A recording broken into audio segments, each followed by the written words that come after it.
Hello guys, welcome back to another video. And today we're gonna be reacting to this video called I'm ranking every single One Piece arc tier list.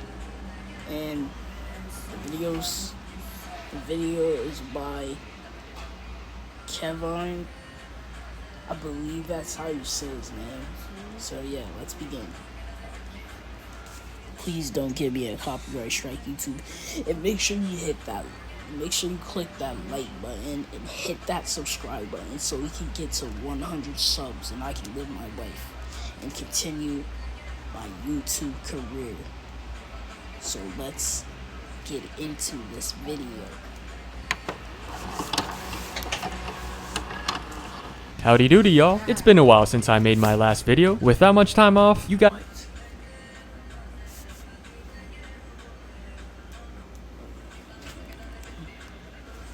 probably expect a high quality video, much like Michael Reeves. I may have adopted his schedule and post like him, but I can confidently say that my video sucks. I thought it would be a genius idea to make a tier list video on One Piece arcs, like you haven't seen anyone else do that before, but the twist is... So the manga is on the Elbaf arc right now, and the anime is on Egghead Part 2. I just got through watching episode 1133 on Netflix, and the episode was pretty good. Get this, me rereading the entire manga. Why would I do this? Why would anyone do this, you may ask? Well, I'm dumb, okay? I'm dumb. The Straw Hats. First up, Romance Dawn. Now, it might be the nostalgia talking, but I really enjoyed this arc. Even without all the high stakes or crazy fights, Romance Dawn... Yeah, this arc was... like... it wasn't boring. It wasn't like thrilling to watch, but it was just... it was an okay arc for the beginning of an anime. Dawn just has a certain charm to it that gets me excited to sail the sea and learn more about the world of One Piece. All of these early arcs are difficult to rank, especially with each following arc. It stacks upon the previous one, building the story each and every step of the way. Not to mention that it sets up so many plot lines that we will eventually see come to fruition down the line. Hopefully. Romance Dawn is such a short arc with only 7 chapters to its name. It builds upon Luffy's character so well, teaching Luffy the difference between fighting just to save face and being brave for the ones who matter. And that's going to be a common theme you're going to see Luffy do many times within the show. It's a characteristic that helped him recruit each and every one of his crew members. You can see the capability Oda has with writing strong, touching moments, which makes me elicit certain emotions, and that in itself gives this arc a solid B tier.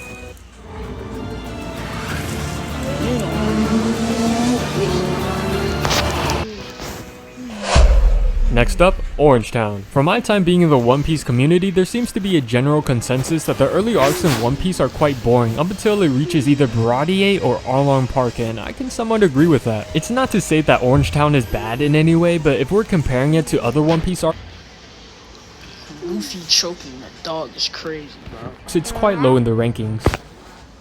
Definitely enjoy the introductions to both. Dad? Shut up. Dad? Dad?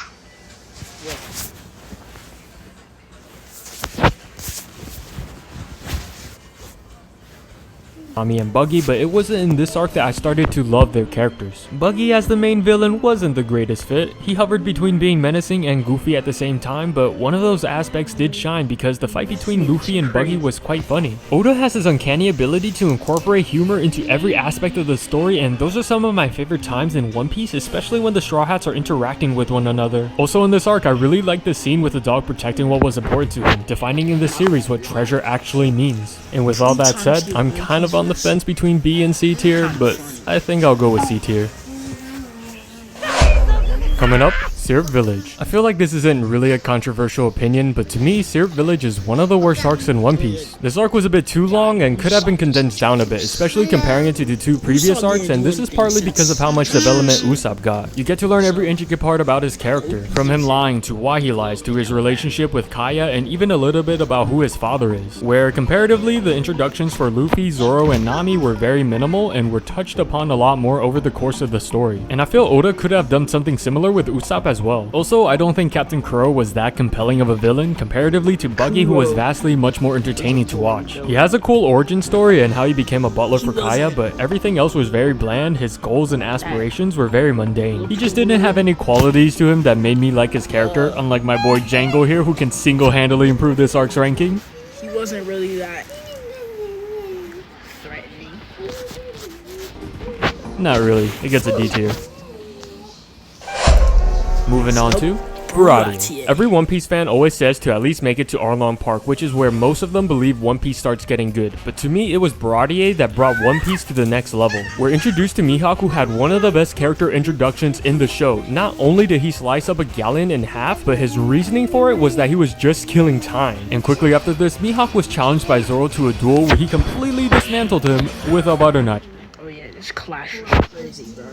This was the prequel for us to get a taste of what the Grand Line has to offer, and that's not even my favorite part in this arc. Zoro was cooked from the start. The flashback with Sanji's backstory where he was stranded with Zeph and only had 5 days worth of food left was intense. Zeph gave all the food to Sanji, and in order to not starve to death, he chopped off his own leg and ate it. I watched the anime before reading the manga, so when I read this scene, I was shocked. It changed my whole perspective on both Zeph and Sanji. I love this arc. It's the arc that made me fall in love. Hey, why you bending over, man?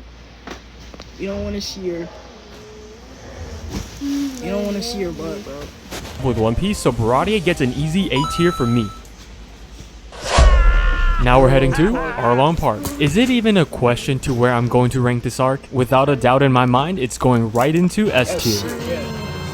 This is the arc where we can finally see the heights of Oda's writing capabilities. The direction with its storytelling and character development is off the charts. And this isn't just because of Arlong Park, it all culminated from the past 4 arcs building up the storyline to the climax of the East Blue Saga. This arc has some of the most memorable moments in the series because of that. The scene with Nami breaking down after 8 long years of holding it in, just her stabbing her arm over and over and over again makes me cry every time. That scene is then followed by Nami crying for help, Luffy giving her his hat and screaming, "Of course I'll help you." Then the shot pans out to a beautiful squad shot. No matter how many times I rewatch these scenes, I'm always left speechless and covered in goosebumps. You know how there's a 3-episode rule for when you can drop an anime? Well, for One Piece it's the Arlong Park rule.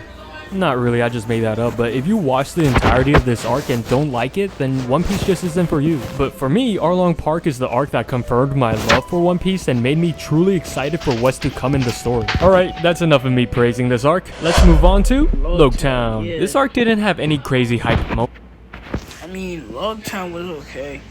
Fun fact, Logtown was the birthplace and where the Pirate King Goldie Roger died.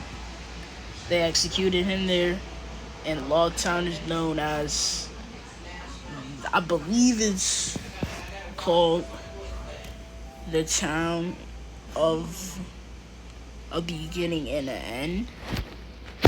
but I just straight up enjoyed it. Logtown delivers a bunch of little moments that were really fun and enjoyable. Like when Zoro was testing his luck against a cursed blade, Luffy reenacting what Gold Roger did when he was on the same execution.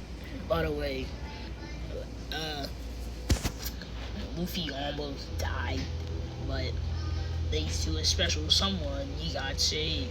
Platform. The shenanigans with the comeback of both Buggy and Alvida. I even enjoyed the little interactions between Zoro and Tashigi. We're also introduced to Dragon, who has so many theories surrounding him when he saved Luffy from Smoker, which hasn't even been expanded upon in the series. There wasn't one singular moment that popped out and rose above the rest, but it was a collective that made this arc fun, so I'll give this arc a solid B tier. Up next, Reverse Mountain. The start of a new saga, the introduction to the Grand Line.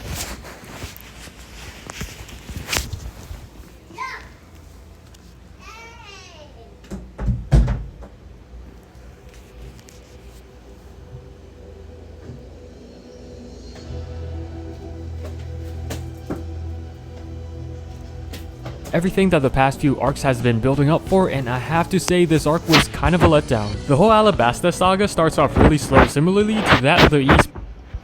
Yeah, this is a pretty okay introduction to the Grand Line. Blue Saga. The most interesting part about the Reverse Mountain arc is the world building and learning more about the Grand Line. That's it. I can't really recall any other thing that really piqued my interest. Although the backstory of Laboon was touching and heartbreaking at the same time, the promise Luffy made with... And I'm not really like foreshadowing, but a Straw Hat was once friends with Laboon. If you know, you know. Laboon was kinda cliche. I know Oda likes to make connections from past arcs and bring them up in future arcs, but for me I just wanted to speed through this arc and start sailing the Grand Line, seeing more of what it has to offer. Overall, Reverse Mountain has some good moments, but it wasn't enough for me to take it out of D tier. For the sake of the future, we must all come together. Walmart Plus. It's the membership that saves you time plus money, with benefits like free delivery. Whiskey Peak.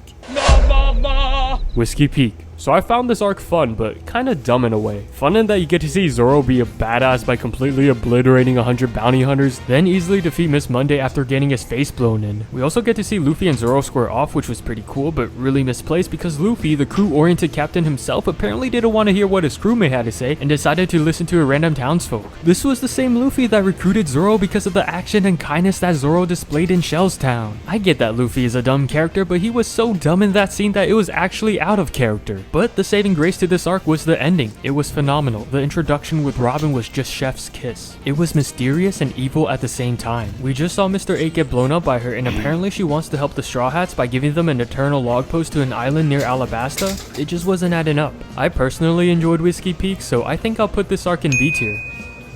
Yeah, Whiskey Peak was okay. Let's talk about Little Garden. This arc is an interesting... This is where Usopp meets. This is where the Straw Hats meet Dory and Broggy, these two giants that originated from Elbaf, and they're like Usopp's role models. And Usopp dreams to go to Elbaf, the land of the giants. That's basically all I have to say. And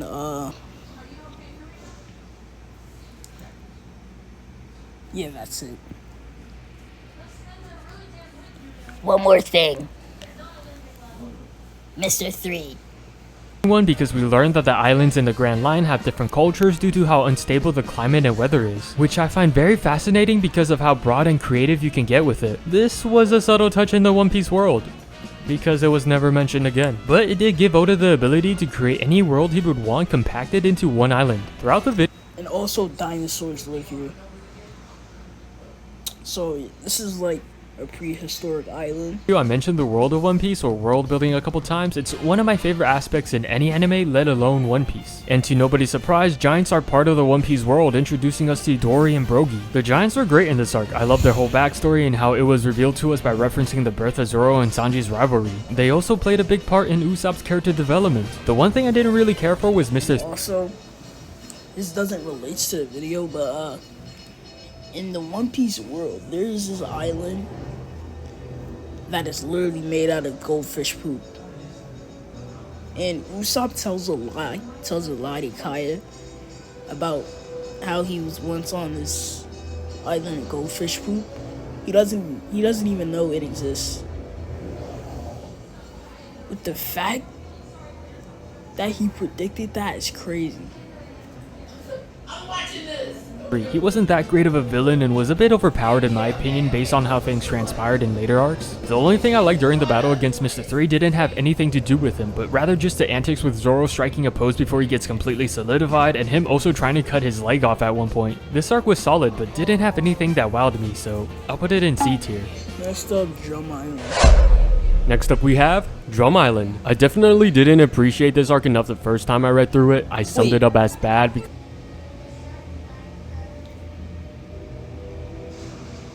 Oh yeah, it is part of the Alabasta arc.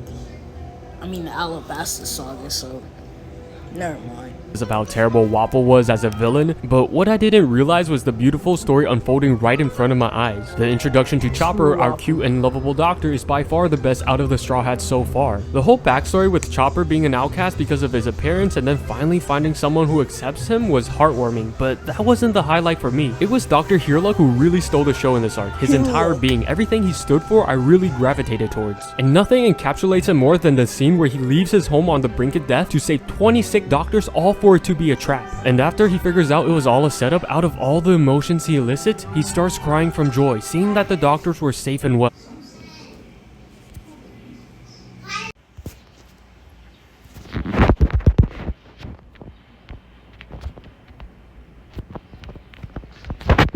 Giving us one of the best quotes in all of One Piece. If Wapol wasn't as bad of a villain as he was, then I would give this arc an A tier, but sadly that's not the case, so I'm going to be putting this arc in B tier. Geico has a 97% customer satisfaction rating. Wow. Our cats just love great customer service. Customer service. Right. They don't get this excited for wet food. Finally, we arrive at Alabasta. Without a doubt, one of the better standalone stories in One Piece. It had one... Wait, let me go back.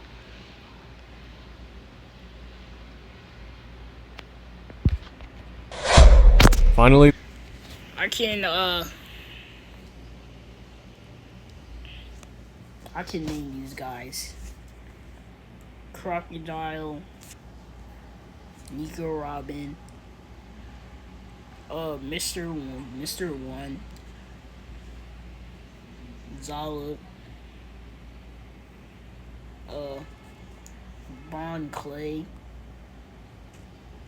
Babe, I think Mr. Four, and I forgot this midget.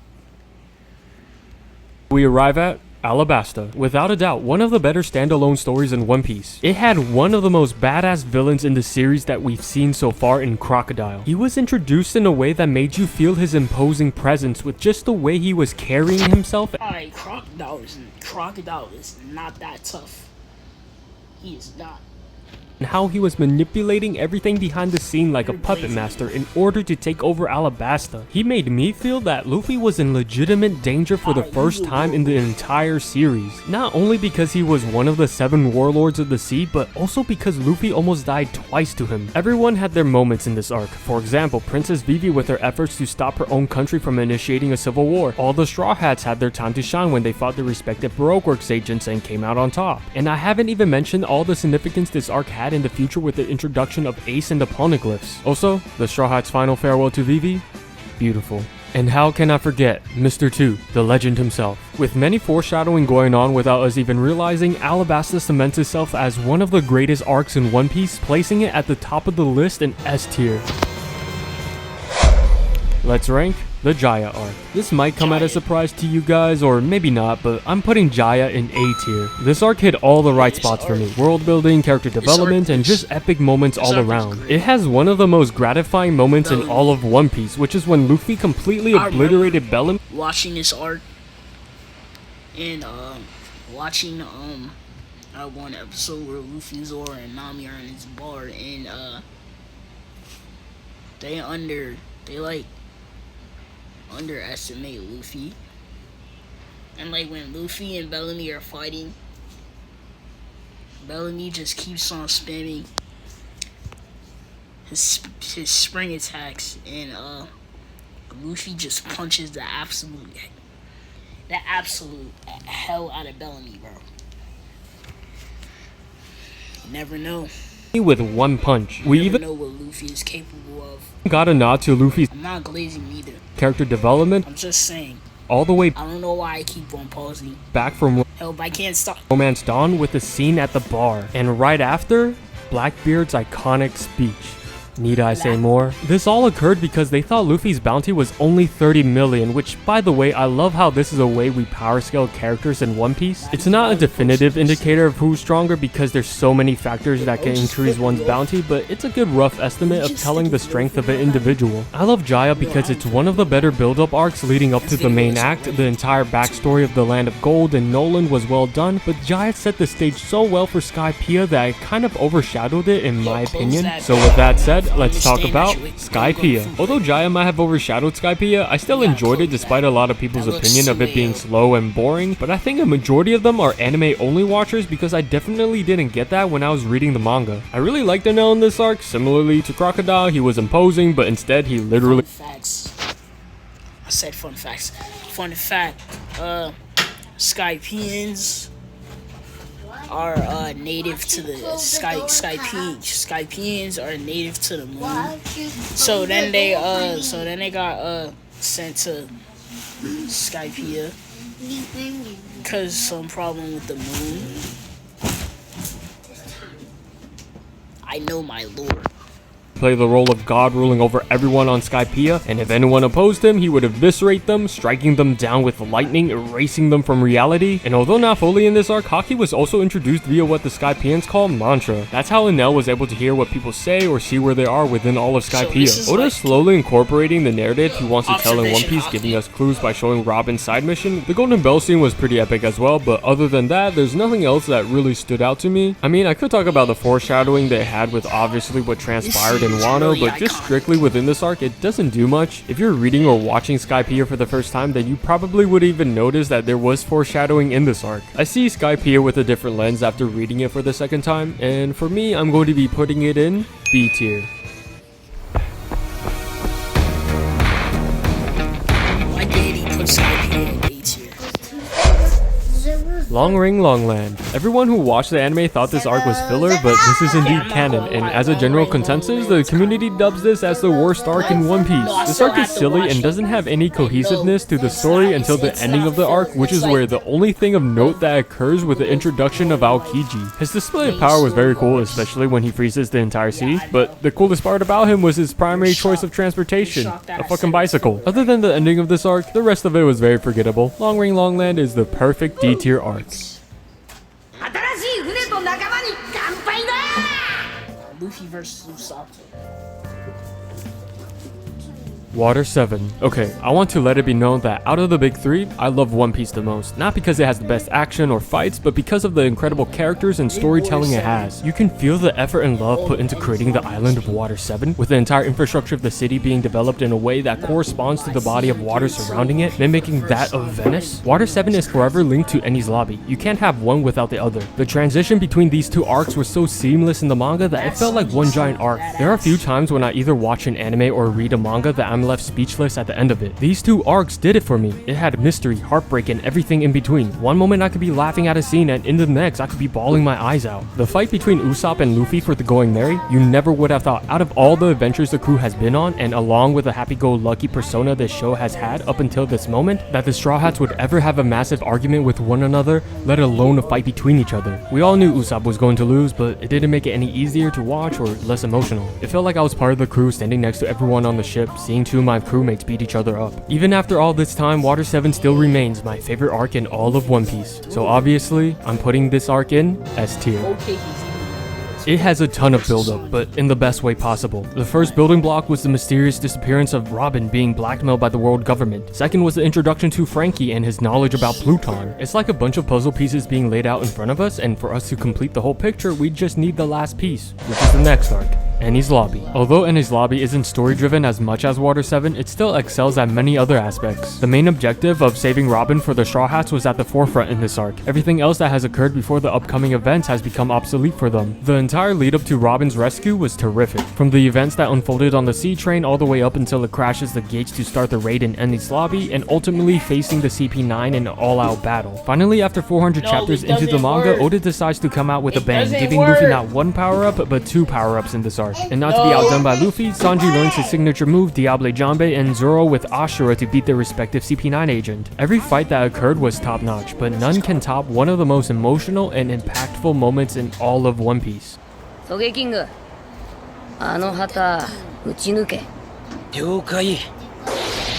this scene is also The Straw Hats knew what the consequences would be if they defied the world government, but they didn't care. This resulted in the scene with Robin expressing her desire to live, which still gives me chills every time I watch it. And of course, the Going Merry's last effort, saving the Straw Hats from impending doom to give the crew one last cell to save them all before its ultimate demise. I cry a lot for quite a few things, but never have I cried for the death of a ship. Enies Lobby goes in S tier, no doubt about it. Finally, to cap it all off, we have Post Enies Lobby. Some of my favorite times in One Piece are the events that transpire right after a huge arc like Enies Lobby. It typically has more world building, whether it's introducing us to more characters or showing us news that has been spread around the world and people just reacting to them. It just shows that the world of One Piece is bigger than just the Straw Hats, and that's what I love about it. In this arc, we're given more details about Luffy and his crazy situation with his family ties. Kobe and Helmeppo also make their first appearance since Romance Dawn, which I was genuinely surprised when I first saw this because I thought both of them were just throwaway characters. But Oda seems to always have a plan for everything, whether it's intentional or not. Not to mention the confrontation between Ace and Blackbeard, the meeting between Whitebeard and Shanks sets up so much for what's to come in future arcs. This arc rounds off a lot of the overarching storylines that were left off from both Water 7 and Enies Lobby, with the conclusion to Usopp's character dynamic with his crew as well as the completion of the Thousand Sunny. It's hard to rate this arc because it's so intertwined with the previous one, but since it's separate, I'll place it in A tier. Anytime is a perfect time for an Oscar Mayer wiener.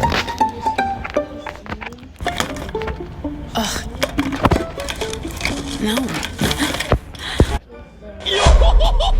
Thriller Bark. The first time I got into One Piece, I heard from quite a few people that said this arc was not that good. And when I got to this arc and read it, I didn't see it that way at all. Although Thriller Bark was a bit wishy-washy, it still had S-tier moments, just that everything else was pretty average. But out of my own personal enjoyment, I rate it really highly, so I'll be putting this arc in A tier. Mainly because one of my favorite moments in One Piece is in this arc, where after defeating Gecko Moria, Kuma appears in front of a beaten down Straw Hat crew, and Zoro takes it upon himself in order to save everyone he would take the damage Luffy has accumulated all throughout Thriller Bark. This would kill most people, but Zoro comes out of it alive and then proceeds to say nothing happened. That to me is one of the most badass things I've ever seen, and it really cemented Zoro as one of my favorite characters in One Piece. A couple other things I really enjoyed in this arc were the fight between Ryuma and Zoro, the introduction to Brook and his whole backstory linking all the way back to Reverse Mountain, creating Pink Sake, one of the most memorable songs in all of One Piece.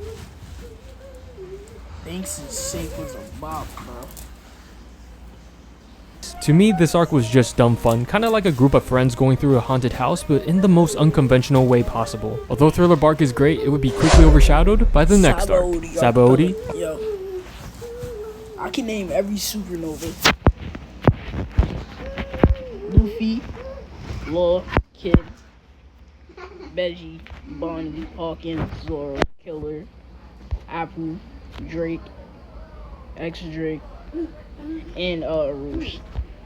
I know my One Piece. Archipelago. To me, this arc is up there with the best, placing it in S tier. Something I love not just in One Piece but in general are characters and character development, especially when it's done well. One Piece has a huge cast of characters, which is a strong and yet also one of their weakest assets. In this arc, Oda introduces the worst generation, containing the most notable and infamous rookie pirates. But out of the 11 introduced, I believe only one hasn't been given much screen time, which is the downside of introducing so many characters. Although some of these new characters are already implied within the story, like Rayleigh and Kizaru. Sabaody has a ton of build-up getting us ready for what's to come in the new world, setting us up with new characters and new plot lines to take with us. This arc created the most annoying group of people ever. The celestial dragons are terrible in every way, so the moment when Luffy completely obliterates one, I could not be any more happy in that one moment. Especially all throughout this arc, there was a precedent to not stand up to or hurt a celestial dragon, otherwise the world government will send a navy admiral to take care of whoever did it. But Luffy didn't care. He wanted to get revenge for Hachi for the way he was treated by the celestial dragons. I never thought the Straw Hats would lose in any way, shape, or form, but Kuma did it, albeit in a very unconventional way, where he sent each and every one of the Straw Hats to a different location. Which brings us to our next arc, Amazon Lily. This is going to be short and maybe not so sweet because I don't really have much to say about this arc. It is what it is. The only thing that really stood out to me were the introduction to Boa Hancock and her backstory, Luffy displaying his innate ability with Conqueror's Haki, and the news of Ace's execution, where the world government discusses the upcoming war with the war. I can name the warlords too. Doflamingo, Blackbeard, Moria, Kuma, Mihawk, yeah.